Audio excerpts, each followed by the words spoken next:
شما شیطان‌های انسی با این سخنچینی‌تان سبب پراکندگی ما برادرها شدن نمی‌توانید. دکتر اسراری گیر این پلید رو نیز از دکان بیرون کن. اوه هم دکانی احمد اکام اگه جمعه کو هم مسئله دک کورقچه میکنم بعد زنگ کن میزنم. خوب داور. سلام علیکم. و علیکم السلام. سوزیا که جون سلامتی خوبه. برو برکات سوزان. شما سوزین. خوب شین. چه داره ها؟ هیچ یک جون یک خبر گفتم بگیرم. مرا شناختی خو که بله اخی برادر عبدالله جان و برادری که هجامه میکنه. مون برادر او چطوری برادر اخی؟ چوکا اخی همه وقت عجب بودین ویدیو میکردین. یا بود معقوله که ما هم خیلی که این برادریم نکی قطعی ختم برادر بود نکی نسبت ختم گپوی بیزی میزنم. نفهمیدم اترا. من بسیار قدیر وقت میگذرونم. سیوم کم میکنیم در دکانش بسیار میرم. برادر گفته خیلی چند ویدیوش ما را نشون میتونم این برادر بسیار چیزای خوب میکنه. بگم اگر شما را هر خی گپوی گند نمیزنه. ما و برادر را نغز میشناسیم. اما شیطان جز تو دیگر خبررسان نیافت. اوف ای که خبرم کردی از غیبت ناکس پیشم تو مگو از سخن زشتی هر کس. شیطان تو رو مسئول عیب دیگری کرد زینهار به من مگو غیبت هر کس. اکا ما برای خوبی خودت میگیم. او برادر ما خود نغز میشناسیم. مرحمت برادر جان خوش اومدی. ولی اکا خودت میفهمی چه خیلی آدمای بعد در خانه خدا باشی. نه کسا خوبی میگم میگویم. خسته شدیم از خیلی انسان‌های خبرکش. از پشت این خیلی انسان‌ها برادری ما جدا می‌شود.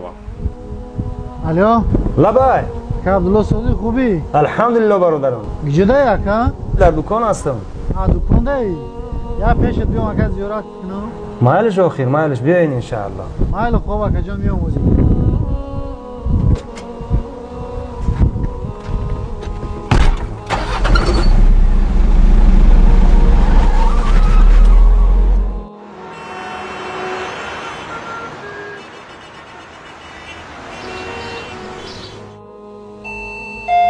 دکتر جان داره اوی که مهمون اومد. خب واجی برادرم واجی.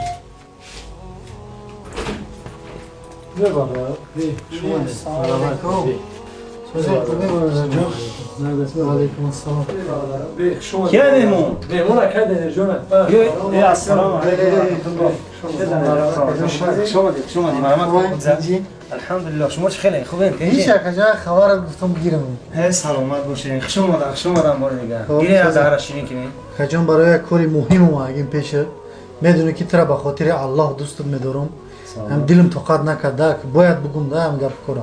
خب برادرم گوشم در شما بفرمایید. اما احمد میرزایی فکر اخی بله میشناسم. برادر اخی میگویم. بله. چند بار ویدیو کردین قطعیش دوستی عزیز قیامتی در دکانش بودم با نیتی خوب رفته بودم تر سخنهای بیزه بگو همجا خیستم قرم کرد آمدم. اکنون بس است. اگر تو راستگوی باشی پس تو سخنچینی و اگر دروغگوی باشی تو فاسقی. ای ابله و ای سخنبری پرزگونا نمیشد که سخن نبرده میکردی پناه. آبروی تو را خصلتی بد پس کند واللهی که بد گفته رود بالاخره به زیر چاه. در حیات شرم نمیداری اینقدر سخنچینی سخنبری میکنی. یا کما با فایده خودت گپ زده استم و چیزی دیدگی من گفتم. خیز از جایت با قدم نوپاکت اینجا رو نوپاک نکن. یا خود سخنچینی میکنی. برو روید.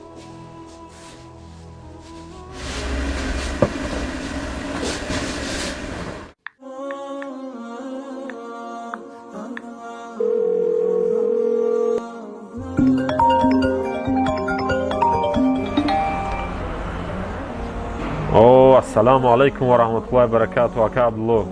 و علیکم السلام و رحمت الله. احمد جان خوب هستی؟ شکر خدا. مایده کار زندگی کارو نازک همه خوب.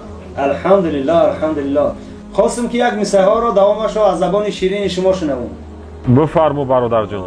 هر کی عیبی دیگران پیش تو آورد و شمرد بیگمان عیبی تو پیش دیگران خواهد برد. ای ماشاءالله انشاءالله که در کار هستی بگاه زنگ زده با گپ میزنیم ناراحت نمیکنید. خب برادر عزیز برای کار. خب سلام علیکم و رحمت الله. ماشاءالله. شما شیطان‌های انسی با این سخنچینی‌تان سبب پراکندگی ما برادرها شدن نمیتوانید. دکتر اسراری گیر این پلید رو نیز از دکان بیرون کن.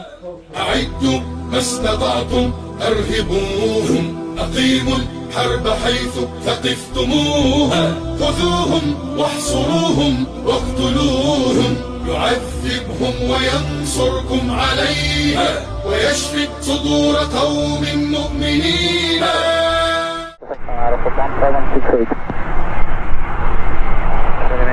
Добрый день, Икар 32, посадочка 24 лево. برادران و خواهران گرامی، ما الحمدلله اویاکس خمنا باز کردگی هستیم. اویاکس پراسپکت میر. من نمره برادر میگذارم. برادر 24 ساعت در خط علاقه است. برادران و خواهران گرامی، کسایی که از تاجیکستان به روسیه میروند یا که از روسیه به تاجیکستان میروند یا که از روسیه به دیگر دولت ها یا که از تاجیکستان به دیگر دولت ها، فرق نداره از کدام دولتی باشد، ده همین نمره زنگ زنه. ان شاء الله که برادر 24 ساعت در خط علاقه است و با نرخ ارزان پیشنهادتان میکنند. بلیط های الکترونی است. ان شاء الله در کدام دولتی باشین زنگ زنید و ان شاء الله که بلیط پیشنهادتان میکنند.